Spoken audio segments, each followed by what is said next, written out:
का सलाम दोस्तों। आज मैं पेश कर रहा हूँ मशहूर अलमारूफ इमारत हागिया सोफिया के बारे में, जो कि एक कदीम और बहुत ही खूबसूरत इमारत है। इस इमारत से वाबस्ता बहुत सारी कहानियाँ हैं। ये एक कदीम इमारत है। कहा जाता है कि ये इमारत 1500 साल पुरानी है और इस इमारत के तर्ज में अभी तक कोई तब्दीली नहीं की गई है। मज़ीद जानने से पहले मैं आप दोस्तों से अर्ज़ करता हूँ कि चैनल को सब्सक्राइब करें और बेल की आइकन प्रेस करें ताकि आने वाली वीडियोस आप तक पहुँच सकें। चलते हैं तुर्की के शहर इस्तांबुल।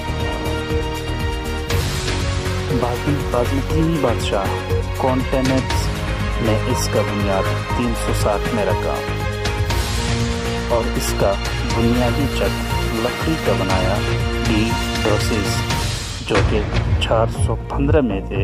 415 में उसने इसमें संगमरमर लगाए। ये इमारत उस वक्त की कदीम और बहुत ही खूबसूरत इमारत थी जो कि आज तक है। आज की जो इमारत है जो हमें दिखाई देता है, ये 537 AD में जस्टिनियन ने तामीर किया था, जो कि वक्त के एतबार से दुनिया का सबसे खूबसूरत और बड़ा चर्च था। जब सुल्तानत उस्मानिया जो कि 12वीं सदी ईस्वी में बना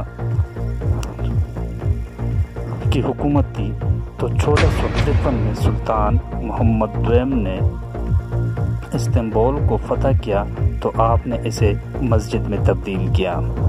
थॉमस व्हाइटमोर में बाज़मीन इंस्टीट्यूट ऑफ अमेरिका के बानी थे ने इस्तांबुल का दौरा किया और इस्तांबुल में उस वक्त का मौजूदा सदर मुस्तफ़ा कमाल से इजाज़त लेकर इसे तब्दील किया। इस तरह 86 साल के बाद मौजूदा तुर्की सदर तैयब एर्दोआन ने इसे दोबारा मस्जिद में तब्दील कर दिया।